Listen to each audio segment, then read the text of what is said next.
There is a song so powerful, it became a religion.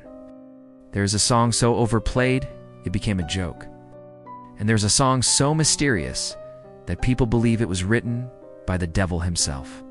If you walk into a guitar store today and try to play the opening notes of Stairway to Heaven, you might get kicked out. It is the Forbidden Riff. But why? Is it just because employees are tired of hearing it? Or is there a darker shadow hanging over Led Zeppelin's masterpiece? From stolen melodies to satanic messages hidden in reverse. Today, we are going to climb the stairway and uncover the true story behind the most famous and infamous song in rock history.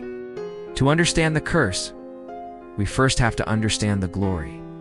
The year is 1971. Led Zeppelin is the biggest band on the planet. They wanted to write something that wasn't just a song but an experience, something that started as a fragile folk ballad and ended as a hard rock explosion. Jimmy Page sat by a fireplace in a remote cottage in Wales, strumming a 6-string acoustic guitar. Robert Plant sat beside him, pencil in hand. According to the legend, Plant said his hands started writing the words automatically, as if some outside force was guiding him. Wrote, "There's a lady who's sure all that glitters is gold." In that moment, they created an anthem. It became the most requested song on FM radio in history, even though it was never released as a single in the US. It was perfect. Maybe too perfect. Guitar store employees heard it thousands of times a day, usually played badly and out of tune. It became a cliche. The Forbidden Riff wasn't forbidden because it was evil. It was forbidden because it was annoying. But while the guitar clerks were rolling their eyes, a much more serious accusation was brewing in the background. A legal battle that threatened to destroy the song's legacy. For decades, whispers circulated that the iconic intro wasn't written by Jimmy Page at all. In 1968, Led Zeppelin toured with a band called Spirit. Spirit had a song called Taurus, written by their guitarist Randy California. If you listen to Taurus, the resemblance is undeniable. It has that same descending chromatic line in a minor. Randy California went to his grave believing he had been robbed. He once said, "It's a ripoff. The guys made millions of bucks on it and never said thank you." It wasn't until 2016 that this went to a massive court trial.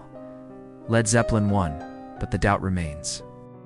Did Jimmy Page, the architectural genius of rock, borrow the cornerstone of his cathedral from a lesser-known band? But plagiarism is the least of the song's problems. The real controversy lies in the occult. It is no secret that Jimmy Page was obsessed with Aleister Crowley, the British occultist known as the Great Beast. Page owned Crowley's former home, Alaskan House, on the shores of Loch Ness. He collected Crowley's robes, manuscripts, and artifacts.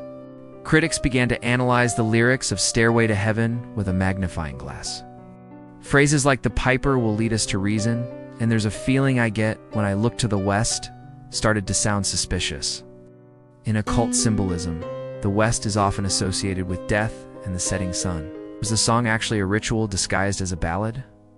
Then came the panic of 1982. A televangelist named Paul Crouch claimed that if you played the record backwards, the true message was revealed. This wasn't just a conspiracy theory.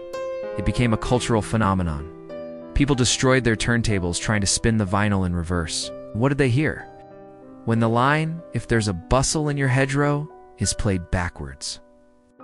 Many claim to hear a chilling voice saying, "Here's to my sweet Satan, the one whose little path would make me sad, whose power is Satan." Psychologists call this pareidolia, the brain's tendency to find patterns where there are none.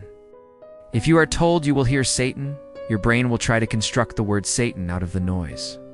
But for millions of concerned parents, this was proof that Led Zeppelin had sold their souls. Perhaps the saddest part of the story is how the band feels about it today. Robert Plant, the man who wrote those lyrics, famously hates the song. He once paid a radio station in Oregon $10,000 to stop playing it, calls it a wedding song, and refuses to perform it live unless absolutely necessary. He feels the lyrics are nonsense, a product of a young man trying to be deep. For him, the magic is gone. So what is Stairway to Heaven? Is it a stolen melody?